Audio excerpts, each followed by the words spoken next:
tentang konsep dasar asuhan kebidanan. Hasil sementara survei penduduk antar sensus atau SUPAS tahun 2015 menunjukkan adalah menurunkan angka kematian ibu, angka kematian balita, dan angka kematian bayi. Filosofi asuhan kebidanan itu apa sih? Filosofi artinya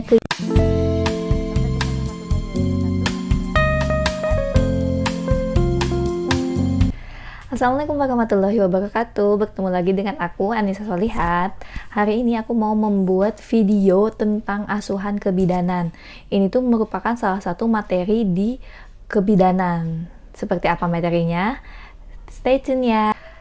Jadi yang akan kita bahas adalah tentang konsep dasar asuhan kebidanan. Nah, dalam konsep dasar asuhan kebidanan ini ada 3 materi pokok. Yang pertama, filosofi, prinsip, dan sejarah asuhan kebidanan. Kemudian yang kedua, asuhan kehamilan atau antenatal care. Dan yang ketiga, peran dan tanggung jawab bidan. Yang akan saya bahas hari ini di video ini adalah tentang filosofi, sejarah, dan prinsip asuhan kebidanan.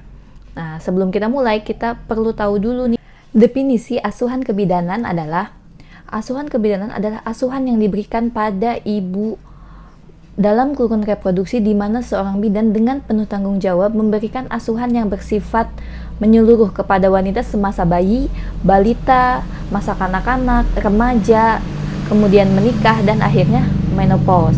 Nah, bisa dilihat di sini bahwa yang menjadi target asuhan kebidanan itu adalah seorang perempuan dari masa dia bayi sampai dengan menopause. Jadi ketika dia seorang perempuan lahir, bayi, yang memantau kesehatannya, menimbang berat badannya, mengukur tinggi badannya, mengukur lingkar badannya, itu adalah seorang bidan.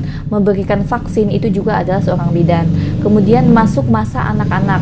Ketika seorang perempuan memasuki masa kanak-kanak, yang memantau perkembangannya juga adalah seorang bidan. Kemudian masuk pada masa remaja, masa pubertas, mengalami menstruasi pertama, yang memberikan pantauan juga adalah seorang bidan. Kemudian masuk masa dewasa, masa remaja akhir ataupun dewasa, seorang perempuan menikah.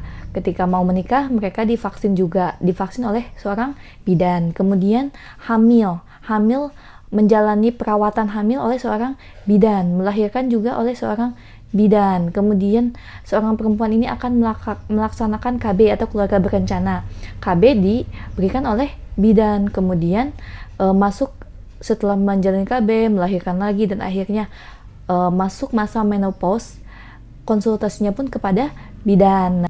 Jadi seorang asuhan kebidanan ini fokus pada perempuan, asuhan kepada perempuan, reproduksi dan sebagainya, seperti itu. Kemudian bidan itu siapa sih? Bidan adalah seorang wanita yang telah menyelesaikan pendidikan yang telah diakui pemerintah dan lulus ujian sesuai dengan persyaratan yang berlaku dan diberi izin secara sah untuk melaksanakan praktek Ikatan Bidan Indonesia tahun 2006. Jadi bidan itu siapa? Kalau di Indonesia wajib seorang perempuan yang telah menyelesaikan pendidikan dan mengikuti ujian serentak yang diadakan oleh pemerintah. Tingkat pendidikannya minimal D3, D4 ataupun S1 dan profesi, seperti itu. Nah, kemudian asuhan kebidanan yang diberikan oleh bidan ini legal nggak sih secara hukum? Sangat legal. Kenapa? Karena ada undang-undang yang membahas mengurus tentang asuhan kebidanan ini, tentang bidan, yaitu dalam Undang-Undang Republik Indonesia Nomor 4 Tahun 2019 tentang kebidanan. Nah, di dalam undang-undang ini dibahas semuanya dari mulai pendidikan seorang bidan, kemudian apabila bidan mau membuka praktek itu apa saja syaratnya, kemudian asuhan yang bisa diberikan itu apa saja, kewenangannya, reward, kemudian sanksi yang akan diberikan kepada bidan itu seperti apa. Itu semuanya ada di Undang-Undang Nomor 4 Tahun 2019 tentang kebidanan, seperti itu. Kemudian tujuan asuhan kebidanan. Nah, kalau tujuan asuhan kebidanan untuk perempuan yang hamil dalam kehamilan, mengurus kehamilan, adalah untuk menurunkan angka kematian ibu, menurunkan angka kematian balita, dan menurunkan angka kematian bayi. Target MDGs atau Millennium Development Goals adalah menurunkan angka kematian bayi menjadi 23 per 1000 kelahiran hidup.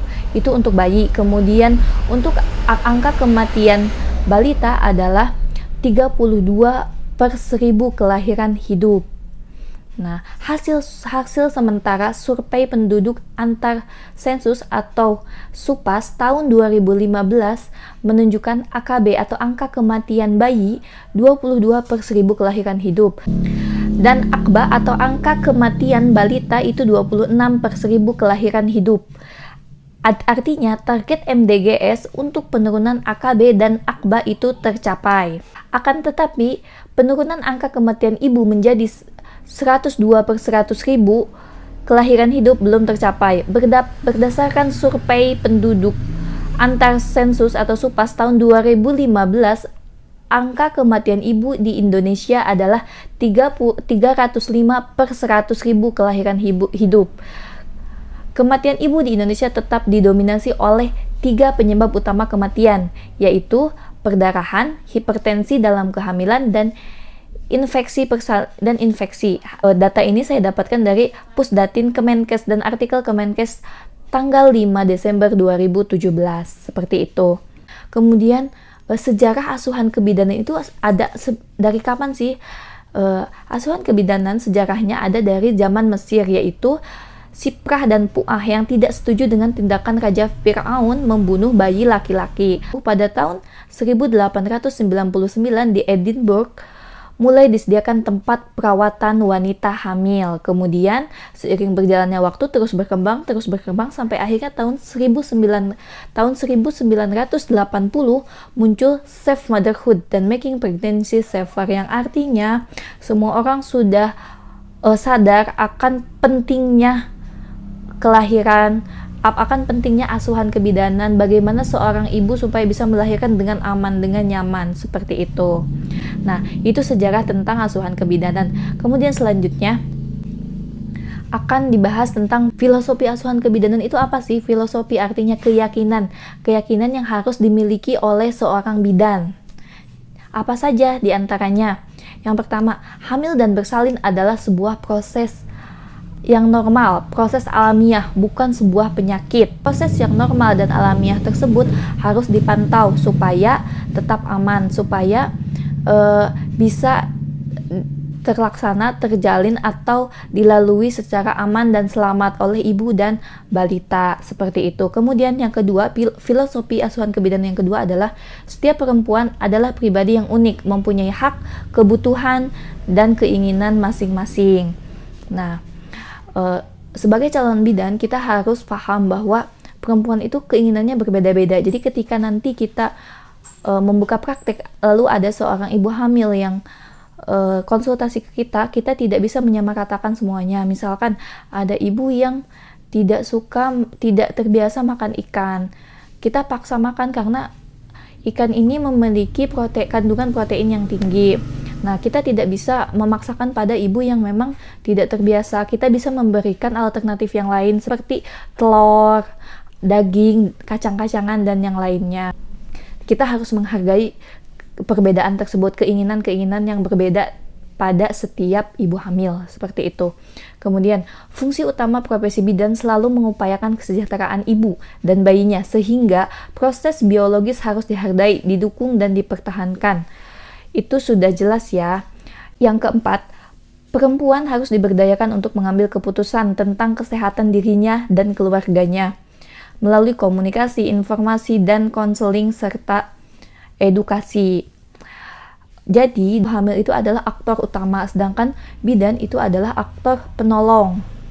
Jadi, yang berhak mengambil keputusan itu adalah ibu hamilnya sendiri. Kita sebagai bidan hanya memberikan konseling, memberitahu apa yang harus dilakukan, apa yang tidak harus dilakukan, resiko apa yang akan muncul apabila mengambil keputusan A, resiko apa yang akan muncul ketika mengambil keputusan B. Selanjutnya, yang kelima, asuhan kebidanan berfokus pada pencegahan, promosi kesehatan yang bersifat holistik atau menyeluruh dengan menempatkan perempuan sebagai partner.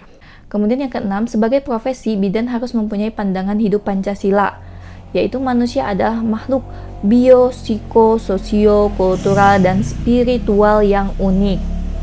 Nah, ini yang harus kita pahami oleh sebagai calon bidan. Hamil makhluk sosial, sehingga dia memang mempunyai kebutuhan untuk berinteraksi dengan orang lain, membutuhkan dukungan dari orang lain. Kemudian biologis, makhluk biologis, jelas ya, kita paham.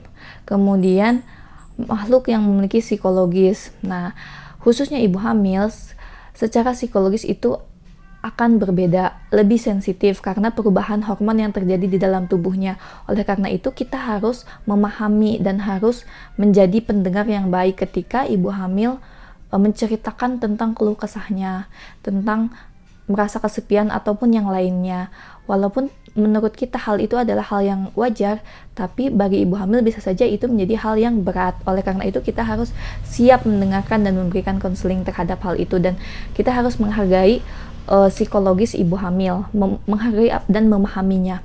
Kemudian kultural, ibu hamil hidup berdampingan dengan orang lain yang pasti memiliki budaya, ada budaya yang melekat di masyarakat, di lingkungannya, dan kita juga harus menghargai itu selama kebudayaan itu tidak membahayakan kesehatan ibu dan janin. Kemudian spiritual. Nah, ibu hamil pun memiliki spiritual atau keyakinan keagamaannya tersendiri. Misalnya contohnya, ada seorang ibu yang memang tidak mau menjalani KB karena menurut keyakinannya itu adalah hal yang hamil itu adalah hal yang sudah ditakdirkan. Jadi tidak perlu pakai KB. Nah, kita harus bisa menghargai itu walaupun kita terus tetap memberikan edukasi bahwa KB itu diperlukan supaya demi tercapainya kesehatan ibu, seperti itu. Kemudian selanjutnya, setiap individu berhak memperoleh pelayanan kesehatan yang aman. Kemudian setiap individu berhak untuk dilahirkan secara sehat. Jelas, melahirkan anak merupakan tugas perkembangan keluarga. Dan yang terakhir, keyakinan atau filosofi tentang asuhan kebidanan adalah keluarga-keluarga yang berada di suatu wilayah atau daerah membentuk masyarakat, dan masyarakat tersebut terhimpun di dalam satu kesatuan. Nah, itu teman-teman 10 filosofi atau 10 keyakinan yang harus dimiliki oleh seorang bidan. Selanjutnya yang akan dibahas adalah prinsip-prinsip pokok asuhan kebidanan. Prinsip-prinsip pokok asuhan kebidanan selama kehamilan itu ada 5. Yang pertama, kelahiran adalah proses yang normal. Jadi melahirkan tuh, hamil tuh bukan sesuatu penyakit gitu. Itu ada hal yang normal, yang alamiah. Hanya saja hal normal dan alamiah tersebut harus dipantau supaya supaya aman, supaya bisa melaluinya dengan aman dan sehat, selamat. Kemudian pemberdayaan ibu dan keluarga selama proses kehamilan dan persalinan dapat ditingkatkan karena ibu adalah aktor utama dan proses kehamilan dan persalinan, sedangkan bidan adalah aktor pembantu selama proses kehamilan dan persalinan. Kemudian yang ketiga, prinsip pokok asuhan kebidanan yang ketiga adalah otonomi. Bidan harus memberikan informasi yang akurat tentang resiko, prosedur, obat-obatan, dan tes, kemudian membantu ibu dalam membuat suatu pilihan yang tepat, suatu keputusan dengan tepat. Yang sudah dijelaskan tadi juga bahwa keputusan itu yang berhak mengambilnya adalah ibu hamilnya tersendiri ataupun keluarganya. Kita bertugas memberikan informasi dan mengedukasi, membantu ibu supaya mengambil keputusan yang tepat, seperti itu. Kemudian tidak membahayakan. Dalam memberikan pelayanan selama kehamilan dan persalinan, sebaiknya bidan tidak melakukan intervensi secara rutin kecuali ada indikasi yang spesifik. Dan yang terakhir atau yang kelima adalah tanggung jawab. Bidan harus bertanggung jawab terhadap kualitas asuhan yang diberikan. Nah, itu dia teman-teman 5 prinsip pokok asuhan kebidanan. Kelahiran adalah proses yang normal, pemberdayaan perempuan, otonomi, tidak membahayakan, dan tanggung jawab. Seperti itu. Sekian yang bisa saya sampaikan tentang prinsip, filosofi, dan sejarah dari asuhan kebidanan. Sampai bertemu di video selanjutnya. Jika kamu merasa video ini bermanfaat, silahkan di like dan share sebanyak-banyaknya ke teman-teman kamu yang membutuhkan. Sampai bertemu lagi. Assalamualaikum warahmatullahi wabarakatuh.